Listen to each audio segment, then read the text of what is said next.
Hola, esto es Diletante, toma 2, segunda temporada. ¿Qué onda, amigues? Espero que se encuentren muy bien. Hoy es viernes, estoy en la ciudad de Toluca. Es una noche bastante movida en Toluca, hay un buen de cosas que hacer allá afuera. Yo la verdad, los viernes ya intento no salir porque el sábado tengo clases en la mañana, de que a las 9 y neta sí me ha tocado llegar muy podrida y es algo que no disfruto para nada, ¿no? Entonces, mi día oficial para echar desmadres el sábado, por si tienen planes los sábados, invítenme, pero los viernes definitivamente son muy laborales para mí. En esta ocasión vamos a hablar, por fin, para todos los que esperaban este momento de diletante, vamos a hablar sobre un escritor que yo adoro. Incluso podría decir que desde hace ya una década que siento una suerte de devoción hacia su persona, hacia su obra, hacia su estética, hacia su manera de expresar su pensamiento. Se trata de Roberto Bolaño.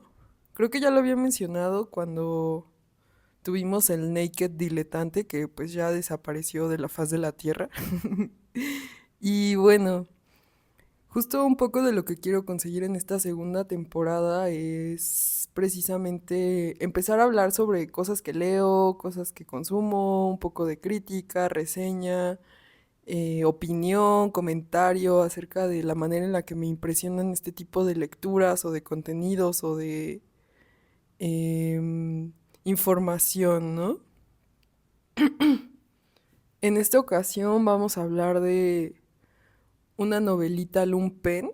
Para hablar de Roberto Bolaño, neta, no sé si alguien alguna vez ha intentado leer teoría crítica sobre Roberto Bolaño. Está así, o sea, está atiborrado el internet de artículos, reseñas, críticas, investigación literaria sobre Roberto Bolaño y su obra, sobre sus implicaciones, o sea, realmente es un fenómeno muy interesante que está ocurriendo en la literatura desde hace ya varios tiempo. Eh, yo creo que su auge es como que con su muerte, pero sí, o sea, llevan años, por no decir décadas, que se ha estado problematizando la estética de Bolaño como concepto, como influencia estética hacia la literatura, hacia el arte, porque genuinamente yo he visto muchas películas que salgo del cine, salgo de ver la peli y digo, güey, esto es 1000% Bolaño, ¿sabes? O sea, es 1000% la estética de Bolaño, es 1000%. No me gusta usar infrarrealista porque creo que el infrarrealismo como movimiento implica cosas distintas, implica cosas muy particulares, como toda, como toda estética, como toda vanguardia. Yo creo que Roberto Bolaño en sí mismo es algo aparte del infrarrealismo, porque aparte del infrarrealismo pues implica una polifonía, ¿no? De personas, de impresiones, de propuestas, de pensamientos. Y Roberto Bolaño por sí solo sí me parece que tiene mucho de dónde hablar, mucho de dónde explorar, mucho de lo que decir. Eh, en esta segunda temporada sí quiero hablar de Bolaño. O sea, creo que Bolaño, les digo, desde hace una década ha sido de mis pasiones más fuertes, de mis obsesiones incluso más fuertes. Y es difícil hablar de él porque hay demasiado que decir. Y no quería, cuando me propuse a mí misma empezar a hablar de Bolaño en Diletante, no quería hablar de sus obras cumbre porque quien ha leído a Bolaño creo que sabe que Bolaño es como un rompecabezas gigante. La obra de Roberto Bolaño es un rompecabezas gigante en el que todas las piezas tienen una importancia igual a otras, o sea, todas las piezas, todos los libros, todas las entrevistas, todos los poemas te permiten comprender como a gran escala qué es la estética de Roberto Bolaño. Entonces, sí, claro, no se desanimen, llegará el momento en el que hablemos sobre los detectives salvajes, llegará el momento en el que hablemos de 2666, que es una obra que a mí me parece impresionante. O sea, neta, la parte de Archimboldi es de mis partes favoritas, pero releyendo el libro, creo que todas las partes son mi parte favorita, porque así, o sea, así, eso es lo que me hace sentir Bolaño, ¿no? Y también obviamente llegará el día que hablaremos de los detectives salvajes. Pero bueno, en esta ocasión quise hablar sobre una novelita Lumpen, que es una de sus obras un poco corta. Elegí esta lectura porque recientemente visité Acapulco y aparte de leerme Los últimos atardeceres sobre la Tierra, que es uno de sus cuentos ambientado en Acapulco precisamente. Me parece que está en El secreto del mal este cuento, o si no, está en Putas asesinas, pero es que tiene como parte uno y parte 2. Pero me releí una novelita Lumpen porque se me hace de estas lecturas que sí puedes acabar en 2, 3 días, que fue el tiempo que yo visité Acapulco y que yo en lo particular, en mi experiencia, creo que siempre es un buen momento para tener como que esta cercanía hacia Roberto Bolaño, ¿no? O sea, creo que yo realmente leo a Bolaño y me siento en mi casa, me siento bien, me siento parte de su literatura. O sea, hay una manera de ser de su literatura, de su escritura, que es envolvente y que a mí en lo particular me fascina. Y para estas vacaciones elegí leerme una novelita Lumpen y pues fue una gran decisión. Y me gusta haber elegido esta porque creo que es una buena aproximación hacia la obra de Bolaño y hacia la estética de Roberto Bolaño. Y quiero empezar a hablar sobre esta novela. Es una novela únicamente por sus características formales, porque la extensión que tiene ya no entra en cuento largo, pero tampoco es una novela, no sé, como pensemos en Rayuela, pensemos en el 2666, que bueno, eso no es una novela, es como una composición, una colección de libros, pero estas grandes obras de novela hay un límite sobre el cual se conceptualiza lo que es una novela o lo que es un cuento largo. Yo buscando en internet encontré que una novelita Lumpen es una nouvelle que pues se publica en 2002. Existe un mito, un mito urbano, una leyenda urbana que nos dice que esta novela es resultado de una beca que hace Grijalbo Montadori, que es este editorial que actualmente pertenece a Penguin Random House. Y esta novela, supuestamente, yo no tengo cómo confirmarlo, esto lo saco de Maldita Cultura, que es una página web, y lo escribe Mariana Pachón en esta página y nos dice que hay como que leyendas acerca de que esta novela, o sea, se construyó a partir de una convocatoria que saca Grijalbo Montadori, en la cual se convocaba autores a seleccionar una ciudad y con base en la ciudad que seleccionaban desarrollar una obra, una novela. Em, si Si lo analizamos a fondo, puede que sea real porque esta novela está ambientada en Roma. Aunque un poco o nada o todo tiene que ver con Roma, pero esta novela ocurre en Roma, que es como lo importante y que sería como la línea a través de la cual podemos, em, pues sí, justificar o entender o dar por sentado que sí fue parte de esta convocatoria, pero creo que es lo más relevante que yo encontré en internet acerca de cómo se constituye esta novela y aparte que ya aparecen como antecedentes de esta novela en El secreto del mal, que es una compilación, no es de cuentos, es como de mm, ficciones que hace Bolaño. Es muy buena, a mí me gusta mucho esta obra del secreto del mal. Afortunadamente la conseguí en anagrama, em, y pues ahí la tengo. Bueno, una novelita lumpen. Una novelita lumpen se escribe, como ya les digo, en el 2002, tiene 89 páginas, en estas 89 páginas hay 16 capítulos, es muchísimo, si lo piensan, o sea, eso me gusta también de Bolaño, de que en 89 páginas, 16 capítulos, pues cuántas páginas va a tener en promedio un capítulo, dos, tres, ¿no? O sea, sí te da una lectura rápida, sí es como un poco, pues para vacacionar así. Em, Esta novela, curiosamente, nos presenta un epígrafe de Antonin Artaud. No sé si conocen a Antonin Artaud. Eh, Tengo un video en mi YouTube sobre la estética, no, el teatro de la crueldad, que es un texto importante, yo diría, de Antonin Artaud.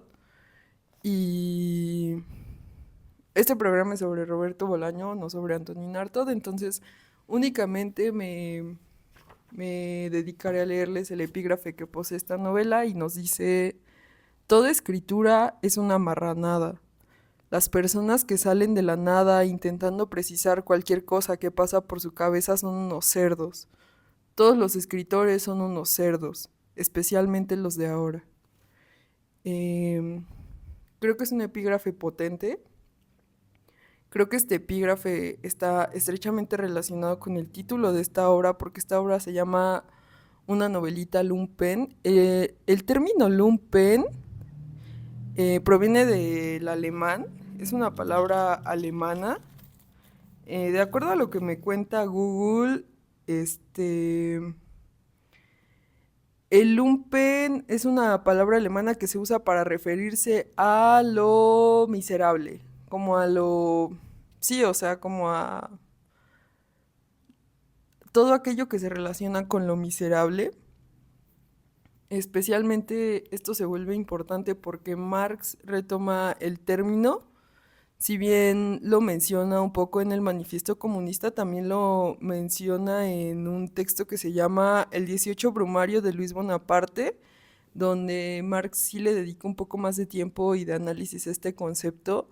Pero bueno, yo le pedí a Claude, que es como una inteligencia artificial, que me ayudara a entender el lumpen proletariado, y nos dice que para Marx el lumpenproletariado es una capa social que se describe como desecho o sedimento de todas las clases: mendigos, criminales, prostitutas, rufianes, vagabundos, expresidiarios, esclavos huidos, charlatanes, jugadores, organilleros, traperos, afiladores, calderos. Es una especie de bohemia de la marginalidad urbana. El término mismo, lumpen, es igual a harapo o andrajo, ya que ya indica el desprecio. Son los harapientos del proletariado. Entonces, tenemos que Roberto Bolaño nos presenta una novela que se llama así, una novelita aparte, o sea, el diminutivo como que todavía lo, no sé, yo creo que lo utiliza de manera un poco sarcástica, mordaz. Pero bueno, les quería leer esto también de Marx, bueno, de la teoría de Marx, o de cómo Marx conceptualiza esta palabra, y dice que para él la función política del lumpenproletariado consiste en ser políticamente inestable y muy manipulable, precisamente por la condición precaria en la que se encuentra, ¿no? El lumpenproletariado no tiene la disciplina ni la conciencia de clase que da el trabajo colectivo en una fábrica, así que puede venderse al mejor postor. Eh, Él lo describe como un material que puede ser arrastrado tanto al movimiento proletario como usado como una herramienta reaccionaria para las fuerzas conservadoras. Creo que esto sí es importante para que podamos entender esta novela. esta novelita más bien, perdón, este, pues bueno, básicamente una novelita Lumpen se trata de Bianca, tenemos a Bianca la protagonista, que se queda huérfana junto con su hermano después de que sus padres tengan un accidente automovilístico. El quedarse huérfano se vuelve como una condición importante dentro del cuento porque ella es la única que trabaja al inicio y después su hermano se mete a trabajar en un gimnasio. Viven en una condición pues precaria, de acuerdo a lo que nos cuenta Roberto Bolaño. Digamos que son parte, bueno, esto sí lo estoy como que dando por sentado, que son parte del lumpen de Roma, porque recuerden que esta novela está ambientada en Roma, gracias a que Roberto Bolaño se quería quedar en esta beca de Grijalbo que duraba 7 días, o sea, 7 días en Roma y tu único deber era escribir una novela. Eso siempre se me echó fantástico de las becas, ¿no? De que tú nada más tienes que escribir, ¿no? Ellos te dan todo lo demás. Pero bueno, estos cuates están en Roma, se quedaron huérfanos. Bianca me acuerdo que trabaja creo que de estilista y su hermano se mete a trabajar en un gimnasio.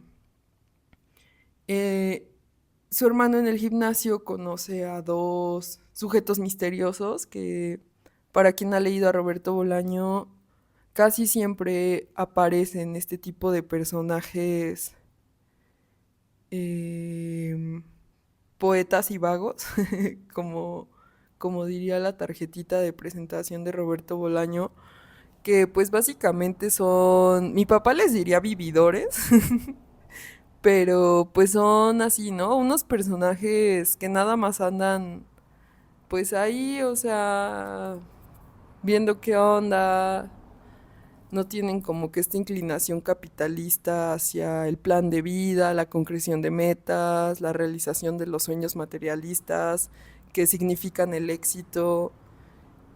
Solo son así, pues, dos sujetos que también, no digo que en todos los casos, pero pueden llegar a ser inteligentes, astutos.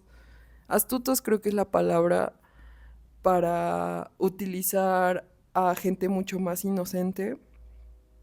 Y es un poco lo que le pasa al hermano de Bianca porque ellos se enteran que son huérfanos y de una u otra manera logran quedarse a vivir en su casa, llegan así como que de visita, pero luego nunca se van y, y se quedan ahí en la casa de ellos. Esto ya constituye como que la parte heavy del argumento, ¿no? De la novela. Realmente el argumento de esta obra de Roberto Bolaño yo considero que no es tan difícil. Es bastante simple en el sentido de dos hermanos se quedan huérfanos.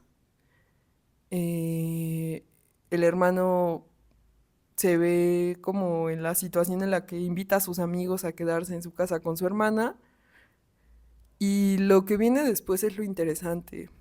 Eh, ya que se quedan en casa de Bianca y de su hermano, este, es a los dos intrusos, llamémosle, eh, a quienes se les ocurre un plan, porque ahí en el gimnasio hay un tipo que se llama Maciste, que es como una suerte de personaje ominoso que tuvo un pasado brillante, que fue exitoso, que se convirtió en Mister Universo, nos dicen, o sea, de que estaba así con un cuerpo increíble, muy al estilo de los fisicoculturistas que tienen un cuerpo muy, muy fuerte, fornido. Y ellos conocen a Maciste y como que se hacen un poco amigos, entre comillas, de él. Y Maciste es un personaje importante para esta historia porque es rico y porque tanto Bianca como su hermano, como los amigos de su hermano son pobres o bueno, son parte del lumpen. Entonces, obviamente, estar cercanos a Maciste les implica como una posibilidad pues de tener un poco más de acceso a ciertas cosas que el dinero te puede dar, ¿no? Porque pues Maciste al tener como este pasado brillante también tiene mucho dinero, según se cuenta. Eso es importante porque en la historia nunca se da como fe, certeza de que Maciste sea rico, pero sí tiene una casa mejor, sí tiene así como una casa grande, no sé si una mansión, pero tiene una casa grande y, y bueno, resulta que a los amigos del hermano de Bianca se les ocurre mm, que Bianca eh, empieza a tener como una suerte de romance con Maciste, pero para que ellos, todos los cuatro, puedan quedarse con la caja fuerte. Está chido, ¿no? O sea, ahora que lo digo en voz alta, en esta conversación, en este sentido tan diletante del análisis literario que estoy dando, eh, pues es interesante que realmente ese es el argumento sobre el cual se asienta esta novela, que para nada me parece una novelita, o sea, realmente creo que es muy útil para entender a Bolaño y aparte es súper poética, o sea, si bien el argumento es simple, me gusta que en Bolaño no se trata su literatura sobre cómo del punto A se llega al punto B, sino de lo que pasa cuando sus personajes deambulan entre el punto A y el punto B, y es que precisamente esta novela tiene que ver con eso. Eh, Algo importante de la obra de Bolaño es que retoma muchísimo de los poetas malditos como Baudelaire, como Verlaine, como Rimbaud, y del arquetipo del viaje que, por ejemplo, Rimbaud encarna perfectamente, y también de la orfandad, porque pues en un nivel simbólico la orfandad tiene muchísimas connotaciones para la vida de quien la experimenta, ¿no? Esto a un nivel ya mucho más literario, mucho más articulado, mucho más construido desde un pensamiento creativo, ¿no? A nivel personal, yo creo que la experiencia de la orfandad para cada persona debe ser algo muy, muy íntimo. No, no me atrevo a hablar sobre eso, pero en el nivel de Roberto Bolaño creo que lo utiliza más en un sentido simbólico. Y volviendo a una novelita Lumpen, es a estos vagos, a estos vagos amigos del hermano de Bianca, a los que se les ocurre que sería buena idea que Bianca empiece a salir con Maciste, se haga pues ahí su confidente, su amiga, eh, y todo esto para quedarse con la caja fuerte.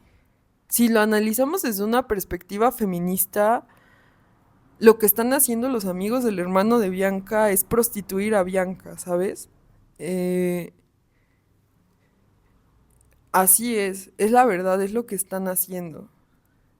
Eh, pero Bianca no, desafortunadamente dentro de esta obra, no tiene esa conciencia feminista de sí misma en ese momento. Porque es importante mencionar que esta narración de Bolaño ocurre en dos momentos. El, el primer momento es cuando Bianca, dos líneas le bastan para decirnos que lo que nos está contando es parte de su pasado, que ya no es parte de su presente. Y esto es muy importante para entender la estética de Roberto Bolaño, porque establecer esta diferencia entre el pasado y el presente se vuelve como una columna vertebral para entender el significado y las implicaciones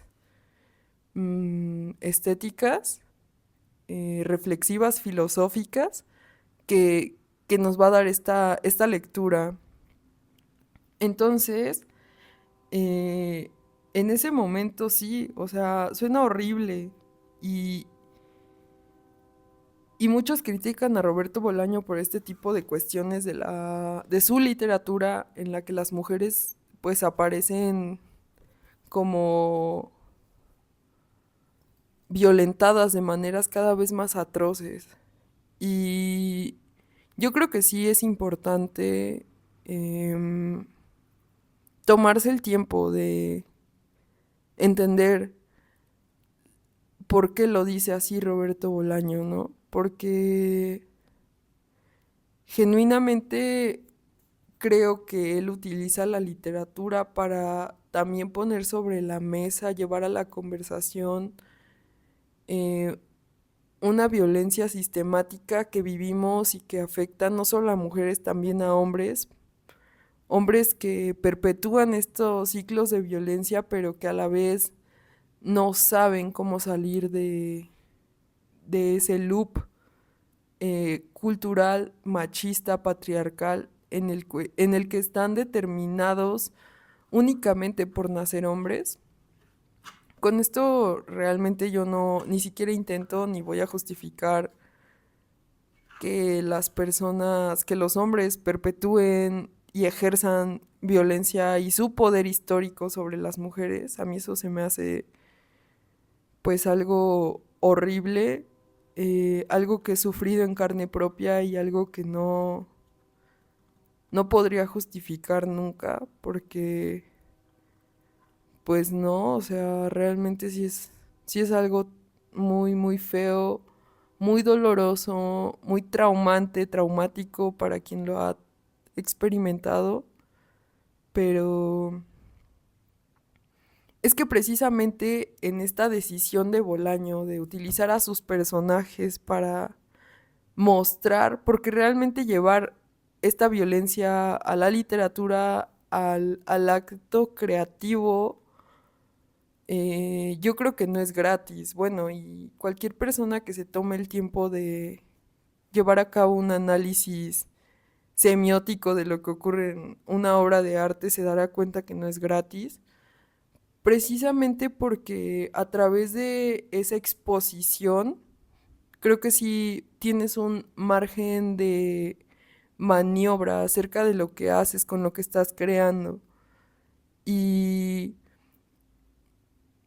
algo así pasa porque después resulta que Bianca se termina enamorando de Maciste.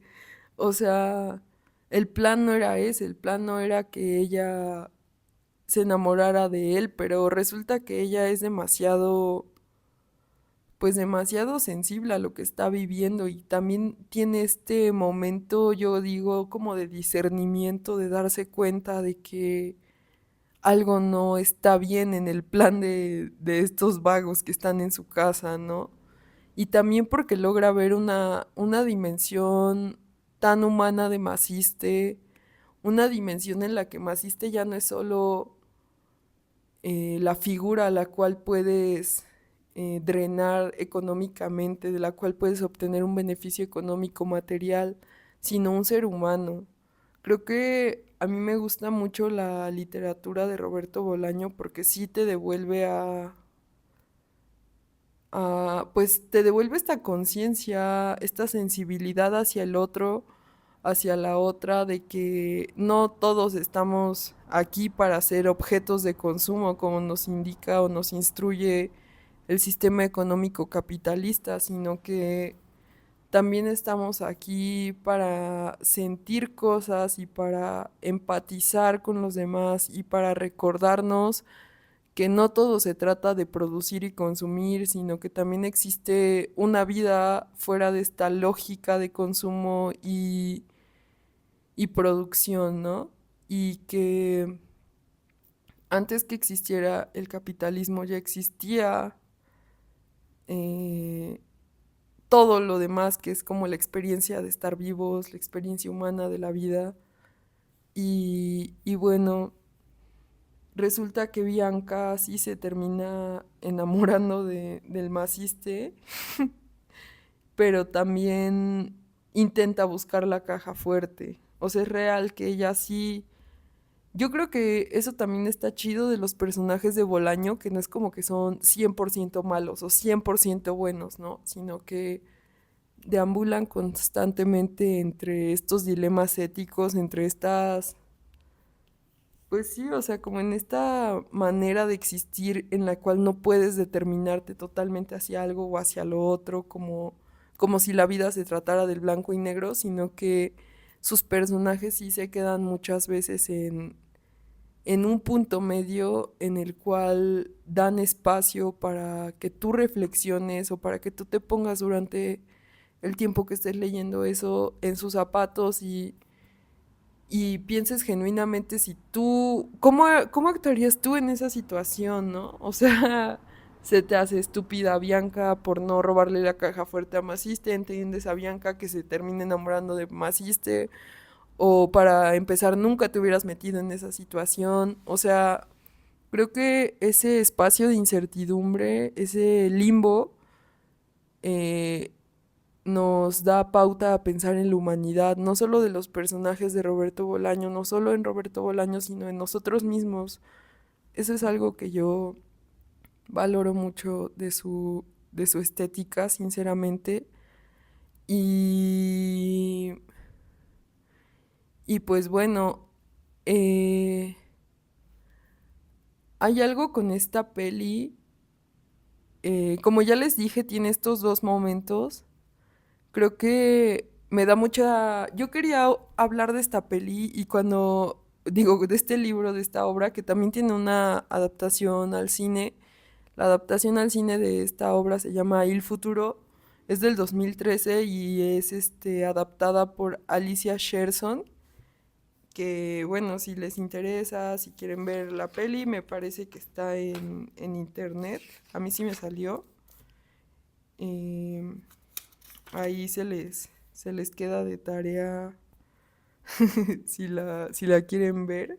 A mí en lo particular no me gustan las adaptaciones, y mucho menos de Bolaño, pero bueno, las de Ruiz Palacios más o menos, pero no son adaptaciones, pero creo que el cine de Ruiz Palacios sí tiene muchísima influencia de Roberto Bolaño. Igual esta peli nueva de un poeta, creo que muchos la han visto porque me han salido sus posts en internet. Y es una gran peli y creo que sí, más que de Roberto Bolaño, yo diría que tiene una influencia de la poesía como concepto grande, ¿no? Como tropo, dirían ahí en la teoría literaria. Em, Esta peli me gusta que hace esta distinción entre el tiempo pasado, el tiempo en el que Bianca estaba dispuesta a, pues sí, literalmente a hacer todo tipo de cosas para salir de su pobreza, que creo que por eso se llama una novelita lumpen.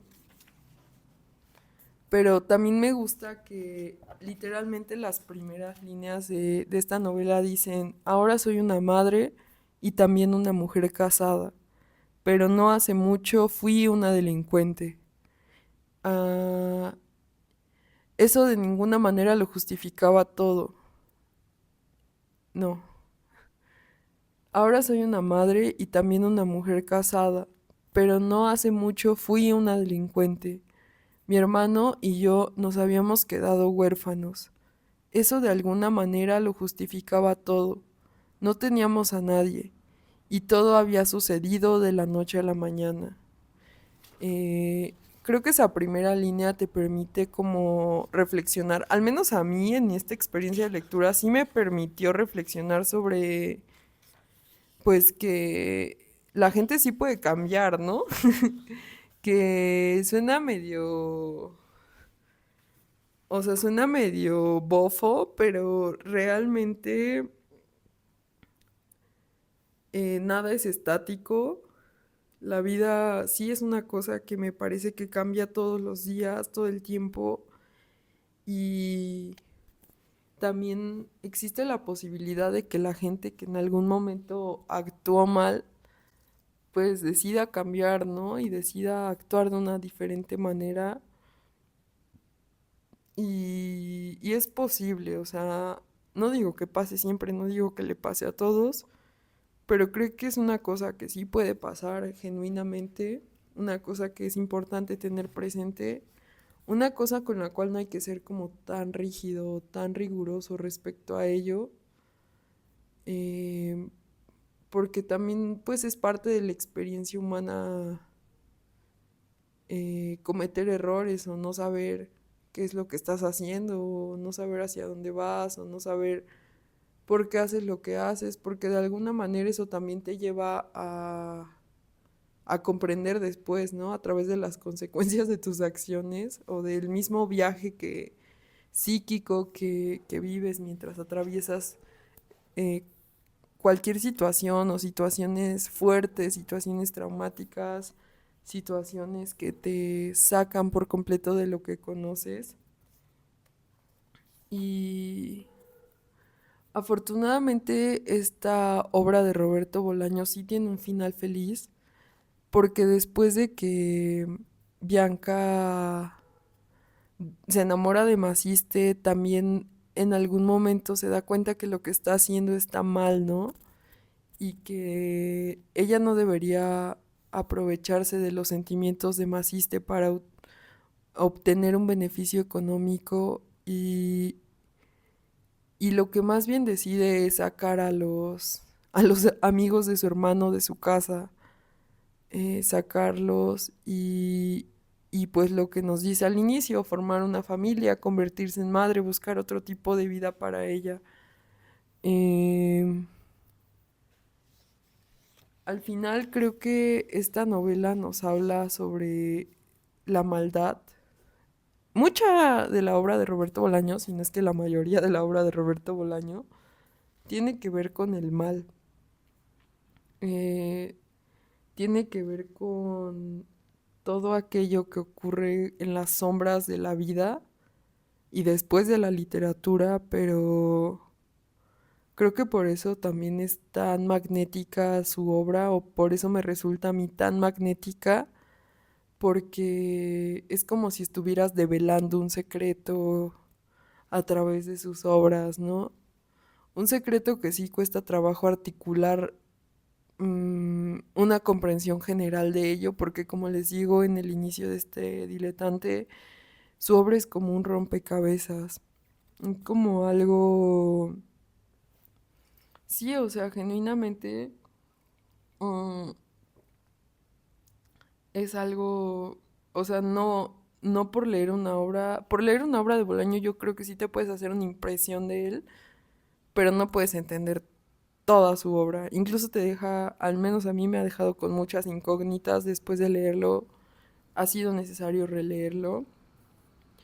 Y pues yo creo que esta novela de Roberto Bolaño se relaciona muchísimo con un concepto llamado la pornomiseria.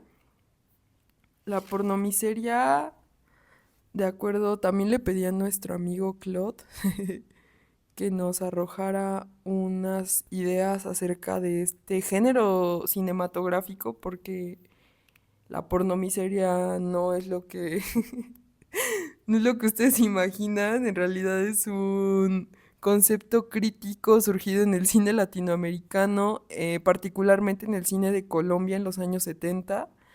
Este término es acuñado por Luis Ospina y Carlos Mayolo, que en 1978 realizan un falso documental que se llama Vampires of Poverty, que es como vampiros de la pobreza, y que es una sátira directa a la práctica del cine documental.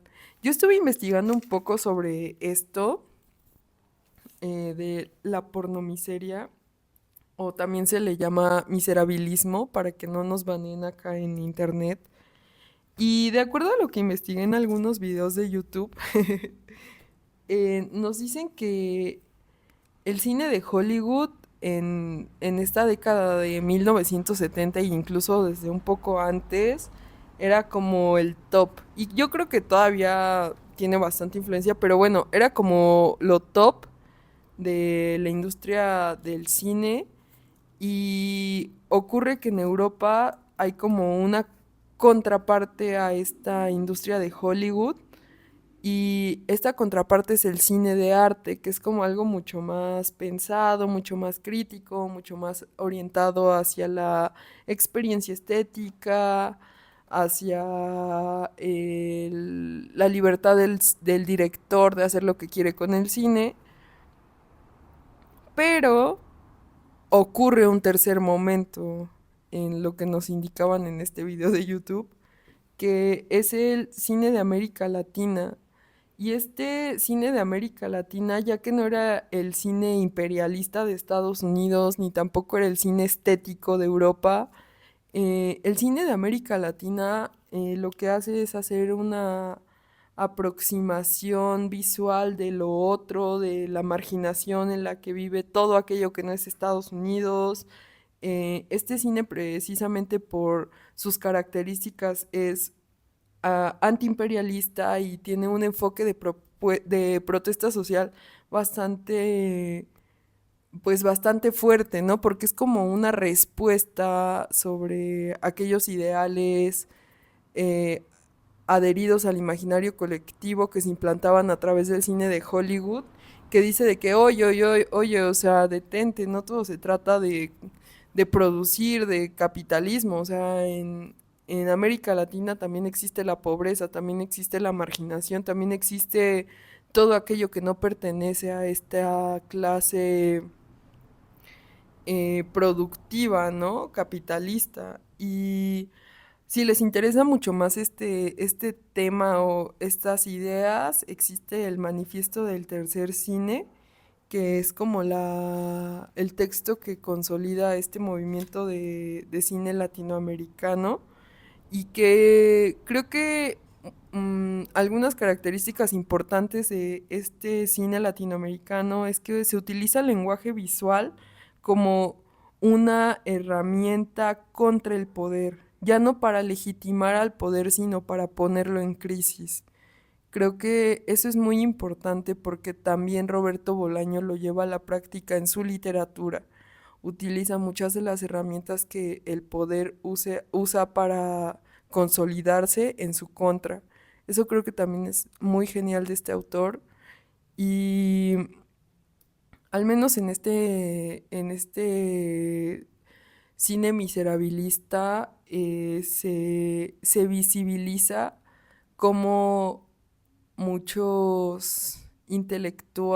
no, muchos productores se dan cuenta de que la miseria y la pobreza venden y empiezan a explotarlo.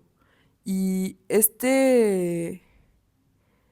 pues sí, esta categoría de la porno miseria es una crítica a aquellas personas que eligen desde una posición de poder claramente explotar imágenes de miseria y pobreza para espectadores o consumidores de la burguesía que obviamente van a sentirse o salir de la sala como con un sentimiento de superioridad moral porque ellos sí pueden reflexionar acerca de la pobreza y de la miseria desde un sentido intelectual y estético, ¿no? O sea, pero sin que su reflexión tenga una implicación en la vida real.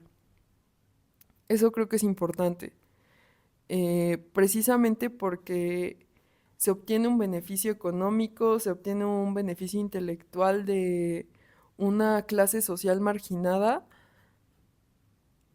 haciendo o simulando como que se está reflexionando acerca de ello sin que esa reflexión tenga un impacto real, acciones reales implicadas en esa reflexión, ¿no? O que se originen, que surjan desde esta reflexión.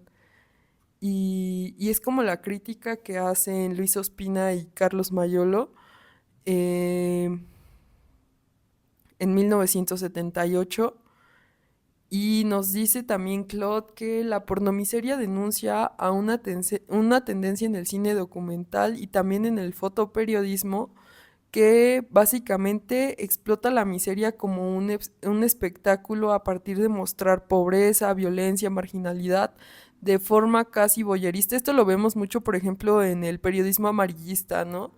Que pues que explota como imágenes gore solamente para vender o solamente porque pues sí, porque es como lo que a la gente le llama la atención, porque pues no todos tenemos la ocasión de estar viendo cuerpos desmembrados o así, ¿no? Pero también algo importante de esta crítica a estos documentales es que nunca hay ese compromiso real para transformar esa realidad, como que se conforman con solo mostrarlo y enriquecerse a costa de ello. Otra característica es que se explota la miseria para consumo extranjero, porque muchos de estos documentales se hacen específicamente pensando en ser mostrados en festivales europeos o en mercados internacionales donde la imagen de Latinoamérica pobre y exótica, entre comillas, tiene una muy buena acogida y financiamiento. No sé si se acuerdan de esta escena en la peli de un poeta, en la que el profe como que ya consigue a la niña, la lleva con los chavos estos que dan los premios y ellos como que sí la aceptan precisamente porque es una chica marginada que si se ve beneficiada con estos presupuestos internacionales, a ellos les conviene públicamente que sea visto así, ¿no? Creo que esta idea no sé, me recordó y también esta peli es colombiana. Seguro en algún punto existe una intersección entre estas ideas. Em, Nos dice también Claude que esta pornomiseria estetiza el sufrimiento ajeno y convierte el dolor real de comunidades marginadas en productos visuales atractivos o impactantes. Y finalmente nos dice que es un beneficio unilateral, o sea que realmente los únicos que se benefician no son la gente marginada, sino que son los cineastas, casi siempre de clase media o extranjeros que obtienen prestigio, premios, dinero, mientras que las personas que filman para obtener sus reconocimientos no reciben nada y la mayoría de las veces ni siquiera dan consentimiento informado sobre cómo se va a usar su imagen. Eso es importante porque yo creo que actualmente este paradigma o esta manera de funcionar sí está cambiando, ya que pues estamos viviendo como en un tiempo diferente, ¿no? Eh, sí, o sea, yo quería traer a la mesa precisamente esto de la porno miseria, porque yo creo que Roberto Bolaño sí articula este cuento, esta novela, esta novela, retomando algunos puntos de la pornomiseria, pero obviamente utilizándolos para un fin diferente. Porque la pregunta que yo quisiera dejar sobre la mesa con este diletante es si desde o sea, es posible pensar en la esperanza desde una narrativa asentada en la miseria, en qué tan cerca está la miseria y la esperanza, ¿no? O sea, qué tanto necesitas estar en el límite de la miseria para que tu esperanza en que puedes construir otro, otro presente, otro futuro, se consolide. Creo que precisamente no solo esta novela de Roberto Bolaño, sino mucha de su obra trata de llevarnos hacia ese camino en el que no todo está determinado a ser malo, a que no haya un futuro, a que no haya esperanza, sino más bien nos muestra unas horribles caras de la humanidad para que reflexionemos sobre, pues si no sobre nuestras acciones, sí sobre si realmente queremos seguir viviendo en ello, ¿no? En esa miseria, en esa desolación, en ese infierno que puede ser eh, pues muy atroz para uno mismo, muy inhumano. Creo que precisamente la miseria me lleva a reflexionar sobre la humanidad y sobre lo fácil que es cuando el mal se va apoderando poco a poco de pues de lo que eres, de lo que haces, de lo que piensas, de cómo actúas y cómo eso te conduce hacia pues hacia más y más y más de eso, ¿no? Y y me gusta mucho cómo él nos muestra la maldad para pensar en un futuro mejor. O sea, en ese sentido creo que Roberto Bolaños sí es bastante humanista, bastante sensible, bastante sobrio, porque creo que sí puede conducirte su literatura hacia un hartazgo, hacia incluso un absurdo, ¿no? En ese sentido, su literatura también tiene mucha influencia del existencialismo porque te hace cuestionar el porqué de las acciones, cuáles son los motivos detrás de las acciones de sus personajes y sí te lleva un poco a estos dilemas éticos y morales de tu accionar y de cómo eso impacta no solo tu vida, sino también el concepto de humanidad como un todo del cual somos parte y, y pues no sé, o sea, precisamente yo creo que es algo muy interesante de su literatura, que a través de llevarte a esta degradación intensa y pesada de sus personajes, tú puedes reflexionar o da espacio a crear una reflexión acerca de, pues de si estamos de acuerdo, si vamos a permitir que la vida siga llevándose de esta manera. Incluso no dudo que te haga cuestionar tu poder de incidencia dentro de esta lógica destructiva y inhumana, que pues yo creo que ya es un esfuerzo bastante valioso en el contexto en el que vivimos. Esta novela fue escrita en 2002. Yo la releo en 2026 y me sigue haciendo muchísimo sentido.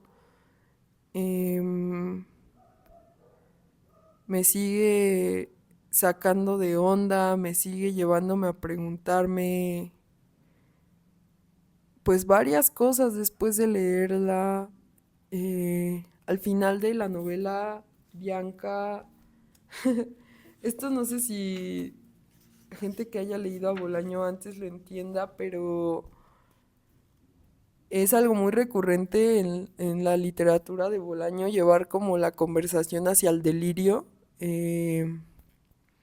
Personajes que empiezan a articular su flujo de conciencia en un estado de delirio, de locura, de demencia, que por más antitético que parezca, es demasiado lúcido y sobrio, ¿no? Creo que ahí también se consolida mucho de esta estética de Roberto Bolaño y les voy a leer un fragmento de esta novela de la última página. Es spoiler, si no les he spoileado lo suficiente, todavía están a tiempo de ponerle pausa, ir a leer el libro, regresar y escuchar este final. Em, Bianca ya toma la decisión, corre a los amigos de su hermano del departamento. El hermano no lo había dicho, pero él también quería que ya se fueran estos tipos, estos vagos. Y le dice, espero no verlos nunca más en mi vida. dijo el hermano antes de encerrarse en su cuarto y ponerse a llorar. Esa noche, después de tanto tiempo, la noche fue de verdad oscura y frágil y ribeteada de miedos, y todos los que permanecimos despiertos aquella noche fuimos seres débiles, cansados, con ganas de contemplar otra vez el amanecer, la vacilante claridad de la Piazza Sonnino. Durante muchos días, sin embargo, estuve a la espera de una mala noticia. Leía la prensa, no todos los días porque no teníamos dinero para comprar el periódico a diario. Veía la tele, escuchaba las noticias de la radio en la peluquería, temerosa de encontrar la figura final de Maciste tirado en el suelo, en medio de un charco de sangre, su sangre fría, y junto a él las fotos tipo carnet del Bolognesi y el Livio, estos son los que eran los amigos vagos de su hermano, mirándome con nostalgia, desde una página o desde la pantalla de nuestra tele que ya era realmente nuestra y no de nuestros padres muertos, como si las fotos de ellos, los asesinos y la víctima, el asesino y las víctimas, fueran la señal de que en el exterior aún persistía la tormenta, una tormenta que no estaba localizada sobre el cielo de Roma, sino en la noche de Europa o en el espacio que media entre el planeta y planeta. Una tormenta sin ruido y sin ojos, que venía de otro mundo, un mundo que ni los satélites que giran alrededor de la Tierra pueden captar, y donde existía un hueco que era mi hueco, una sombra que era mi sombra. No sé, o sea, el final de esta obra a mí sí se me hace poético, porque no te dice sí, sí, sí, acabaremos con el mal del mundo, ¿no? Esta obra salvará a todos de cometer cosas atroces y aprovecharse de los demás y abusar de personas inocentes, ¿no? O sea, simplemente creo que muestra o es muy clara, ¿no? Acerca de la maldad que existe en el mundo y el mal que va a seguir existiendo aun cuando existan las buenas intenciones de los demás. Pero yo creo que eh, la obra de Roberto Bolaño sí te invita a actuar desde una valentía distinta, desde un sentido de ti mismo, una conciencia estética diferente a la que impera en la lógica de allá afuera. Y en ese sentido para mí es muy valioso que exista. Y es muy valioso porque a veces cuando no sientes que puedes escapar de eso, te sientes tan atrapado en esa lógica, em, pues está chido leer cosas que te recuerden que eso sí existe y tal vez nunca deje de existir, pero que no por ello tu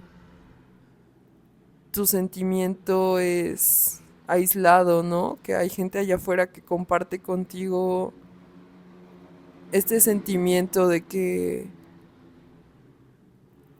pues de que puedes imaginar un futuro mejor.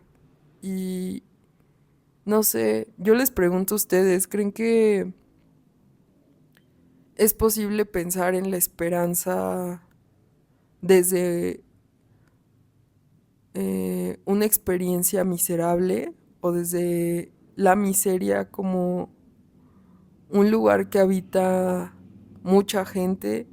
Y no solo miseria material, sino miseria espiritual, miseria intelectual, miseria emocional, porque creo que a veces por darle un privilegio a lo material, sí es posible volverse insensible, volverse inhumano, volverse tan enfocado en la riqueza y en la posesión económica, en el poder adquisitivo que pues que nos convierte también un poco en seres ajenos a nosotros mismos y a otros humanos que nos rodean. Eh, Espero que estén bien. Este diletante ya duró mucho. Yo me quedo bastante trastocada después de esta conversación. Cuídense y nos estamos escuchando. Adiós.